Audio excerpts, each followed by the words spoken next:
We're now halfway through Season 4, which brought us the most fun weapons and strongest weapons for each class. But I can't help but wonder what will be the next weapons.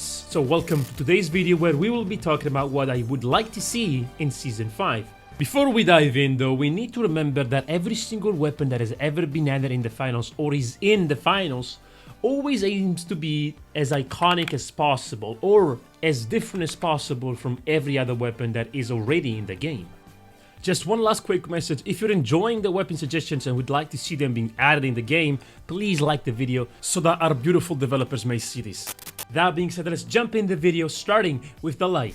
So let's look at these weapons and imagine what weapon will be filling that slot that is still empty. So we already have two SMGs chambered in 9mm and a DMR chambered in 7.62 alongside two shotguns. What is that one weapon that, while still being iconic and different from any other weapon, can be added to the light class? In my mind, the weapon that fits all the boxes is gotta be the Ruger 1022 Tactical Auto-Rolling Rifle. But to not make it too similar to the LH1, we're gonna give it a binary trigger. Now, I wanted to record my own footage and one for free, but I forgot the game is trash and downloads everything except what you need. So go check out Game Arsenal. This is his footage. Link will be in the description. So how does a binary trigger work? The binary trigger is still semi-automatic, but fires a bullet every time you pull and release the trigger, increasing the fire rate. This weapon literally checks every single box. It's stylish, it's visually different, it's got an iconic mechanism, and it's chambered in 22, which is ideal for the light. Let's now look at the official Ruger's website stats, more importantly, the barrel length. Why the barrel length? Because we want to understand what's the fall of damage on our new weapon, so that we may get some stats that look like this. Now, these stats are exactly in the middle between the performance of the LH1 and the XP54. So we have a 30 body shot damage with a 1.75 headshot damage. Pair that up with a 25 single stacked magazine at 400 rounds per minute, and you get a 200 DPS, which is still in the middle. Also rocking a 16-inch barrel, which puts it still in the middle of the fall-off range. The gun is exactly the missing link between the XP54 and the LH1. So I would call this weapon suggestion very successful, and I would love to see it being added in the finals and play with it. If you don't agree, please leave your suggestion in the comments, because it would really help for a future video seeing more ideas. Moving on to the medium, and this one is a spicy one. As you're looking at these weapons, let's do a little bit of a quiz. What's one weapon that both the other two classes have in a pair, while the medium only has one? That's right, the shotgun. So how about a second shotgun? Before we rush things though, let's go over the points that we need to respect to get a good finals weapon. Now, apart from stylish, which is just extra points, we really want to stick to the last three, beginning with the visually different, which might seem dumb, but is actually very important so that you may understand at first glance what your opponent are using to better approach the gunfight. The iconic fighting mechanism is self-explanatory. We don't really want repetitive weapons. And for caliber, we're gonna be running the same as model, 12 gauge. And since we've seen that with the M26 Matter magazine-fed shotguns are on the menu, I want to see a Saiga 12. Now, this gun looks too similar to an AKM, so to spice it up and make it more different visually, we're gonna give it a compact 10-round drum mag from ProMag. Beautiful, isn't it? Putting a check on the visually different and appropriate caliber of the class, the only point that we're missing is the iconic fighting mechanism. So killing two birds with a stone, we're gonna give it Dragon's Breath rounds, which will make the gun feel unique, but it will also give another weapon the ability to set gas and goo on fire, which is so far exclusive to the flamethrower on the heavy class. Now, what better footage than the gunfight in John Wick 4 to show the beauty of the Dragon's Breath round? Obviously, it's gonna be muted because I don't know how much I can show you, so I'm gonna be making the sound effects. He's over here. Pew, pew, pew, pew, pew, pew. Too good, they should hire me. Jokes aside, let's now look at these stats.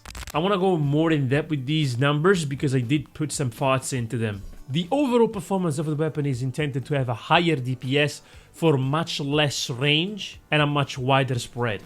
Beginning with the numbers of pellets and damage per pellet, which is 6 for the Saiga compared to the 8 for the model, and 14 damage per pellet compared to the 16 on the model, giving a total of 84 to the Saiga per round. We really want to avoid going above this because we don't want to be giving light mains another nightmare in the form of a second model, which got nerfed right before Halloween, by the way. Anyway, 84 damage per round with 125 rounds per minute, which is about twice the one of the model, gives us a damage per second of 175. For the fall off damage, we begin at 15 meters with a 0% loss, and we gradually get to 20 meters, losing half of the original damage. And finally, the reload speed of 2.7 seconds, which is on the slower end to try and balance the weapon even further. Performance-wise, for the spread, I think something in between the M26 meta and the model would be appropriate. Just one final thing before I forget, the gun is not intended to cause burning when shooting at a target, but if the weapon ends up being too strong, we could balance it by implementing the burning mechanic. Splitting the original 14 damage per pellet to 12 of physical and 2 of burning, giving us 72 damage of physical per round and 12 of fire, for a total of 150 DPS of physical and 25 of burning. Now I just want you to remember that every single number is hypothetical, like all these stats. Since the weapon is not in the game yet, I cannot understand how the gun truly behaves and performs. So, yeah. And just like with the light, if you don't agree, please comment down below, as I would love to read your suggestions. For the heavy, I wanted to give him something nimble that could help him move around the map faster, but then I thought, what am I saying? It's the heavy, we want firepower. So let me cook him in. We got the double deagles, 2 shotties, and 2 LMGs chambered in 7.62. Ideally, we want to stick to these 4 points, but since we want to have fun, fuck the appropriate caliber. That being said, my suggestion for the heavy class is the Gilboa Snake double-barreled AR-15. And with this weapon, we can put a big fat check on both visually different and iconic fighting mechanism. Is it stylish though? Of course it is. Like I said, let me cook. Now, before we get to the stats, we have to discuss the matter whether we want the 2 bullets being shot at the same time, or alternately from each barrel.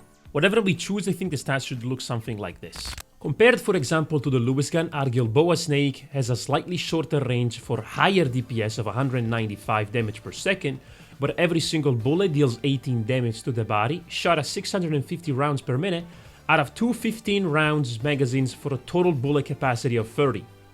This is not exactly an AR-15, but again, go check out Game Arsenal. This is his footage, so link will be down below. Now, for example, this weapon shoots 2 bullets at the same time, but if you do that, what are you gonna do for the heavy-fire? Are you gonna give them random spread? If you do that, it's basically gonna turn into a shotgun up close. While if you just shoot 1 bullet at a time, you might fix that problem, but the gun doesn't feel as stylish anymore.